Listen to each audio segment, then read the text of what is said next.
Hi, it's me, I'm Makayla, and welcome back to another YouTube video. And today we're just gonna be doing Get Ready With Me. Hey, oh yeah. Cold world. So let me tell y'all the plan for today. Today I am going on another little fun date, and we're going to this restaurant called Bento. I think it's called Bento. We're just going to try out the food, and I am very excited because if you don't know, I love Asian food, like Asian cuisine.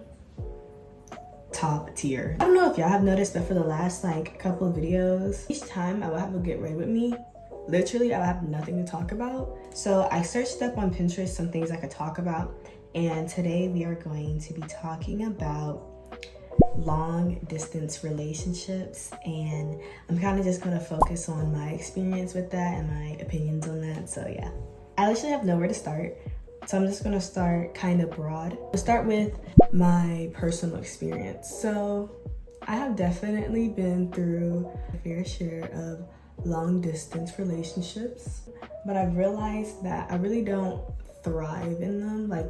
I don't mind them. I will definitely date somebody and be long distance. It's really just that my love language is definitely physical touch. That's not only how I like to receive love, that's also how I like to show love. So me not being able to physically see somebody or physically be there with somebody is definitely not a good thing for me. But my main love language is quality time. So I feel like as long as we're putting forth the work towards our relationship and we are making sure we spend time together and we are putting forth efforts towards things like that, I feel like, I guess, be straight or be cool or whatever. So now that we got that out of the way, my opinion on them, even though everybody looks down upon long distance relationships, I really don't look down on them. For example, I'm getting ready to go to college and I am in a relationship, and I'm not really worried or concerned about the things that happen or the things that my partner is going to do whenever they're off at college. Honestly, I feel like it really comes down to two things. Either A, you really do not like that person, you're not in love with that person, or B, you have other priorities. You're focusing on school, or maybe you want to quote unquote have fun. You have different priorities in the sense of you prioritize your freedom or something like that. Now, I'm not saying when you go to college, immediately get into a relationship and love that person forever. No, I'm not saying that. I'm just saying don't try to mask your insecurities or the things that you want to do with an excuse. People do try to illustrate long distance relationships as the worst thing you could ever put yourself in, but it's only the worst thing if you aren't being satisfied by your partner. If your partner is really worth it, really interested in you, they will put forth the work and they will make sure to keep you happy. Since the majority of my relationships have been long distance relationships, honestly, with some partners, we really struggle because why are we long distance and you live 45 minutes away from me? In all honesty, I really do feel like it's about the partner. If y'all did not know, I am bisexual, so I date both men and women. In terms of my male relationships, I definitely felt like I had to go about them in a completely different way than I did with my female relationships. When I was consistently dating women, they were so hard for me to get over. I noticed that whenever I date women, I am so obsessive and I really do become infatuated with the women that I'm dating. But whenever I'm dating a man, it's the connection is not there. I'm always very hesitant, and I really don't want to entertain him. So my previous relationship definitely was one of my worst relationships. I went through a lot of traumatic events in that relationship. Definitely wasn't the best. I feel like it was with our relationship when I was dating him, it was a lot of manipulation, a a lot of pushing and then pulling and then pushing and then pulling. The best option for us at the time was for us to break up, and I'm so happy that we did. One thing I will say, like my advice to anybody who's in like a toxic relationship, especially them sophomore relationships and the freshman relationships, they're not worth it.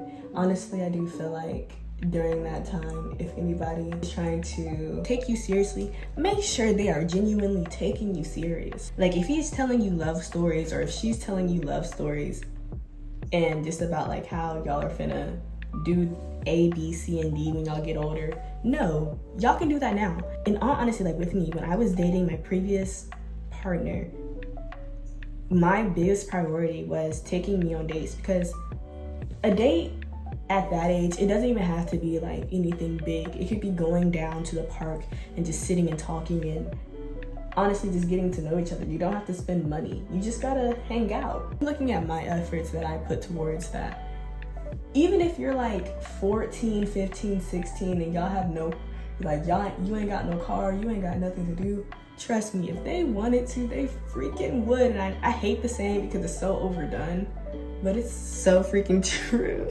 And even now, me and my previous partner have had conversations, and he has literally told me to my face that it wasn't even that he didn't have the means to. It was genuinely because he just didn't want to see me.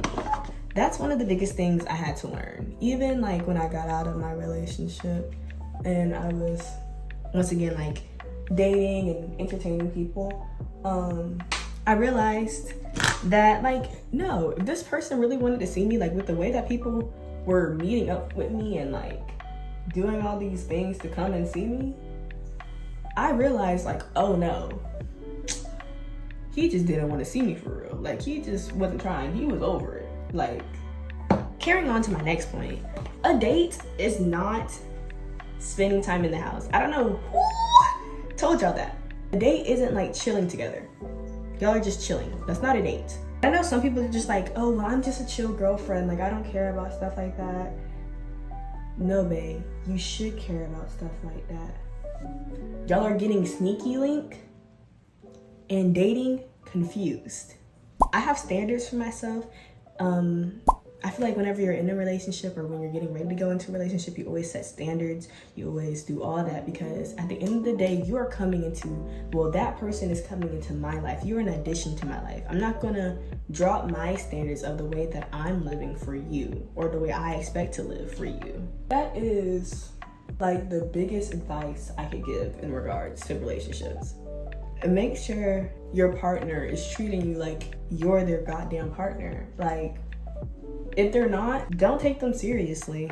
Don't entertain that. You don't need that in your life.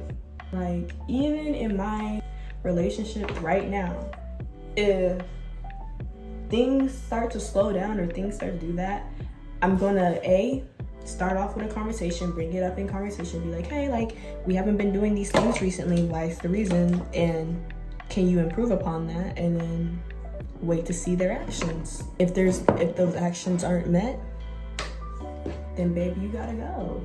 And I expect my partner to have those same expectations for me. Definitely don't do the comparisons or like, oh, well, my ex did this and now this person that I'm dating doesn't do that, because once again, everybody's different. Everybody loves differently.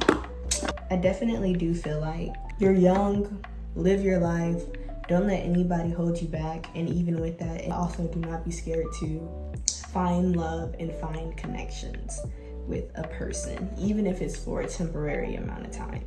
So now we're just gonna move on to lip liner. And that's such a weird transition. So something to pick up on, let's talk about trust issues. A lot of people with long distance relationships, their thing isn't even like, issue is like they don't have trust for their partner. And honestly with me, I used to be like really big on that. Like, Makayla's trust issues, they used to go crazy. I feel like to overcome your trust issues, you have to realize that you have the trust, like you gotta realize your trust issues are internal. They're not external. So if you push your trust issues out on your partner, I'm not gonna say your partner's gonna want to go cheat, but it's like, well, baby, you keep on saying it. I understand it in that extent. I never think that cheating on your partner is okay though. Your trust issues can push your partner to cheat, is basically what I'm trying to say. You know I love it when you talk dirty. Messy, you my orange soda shorty. You act like a little me, I wanna fuck you. You the type to kill me, I won't touch you. You want me drop a band on some cute shoes. You want me be the man you can vent to. You let me beat it up, you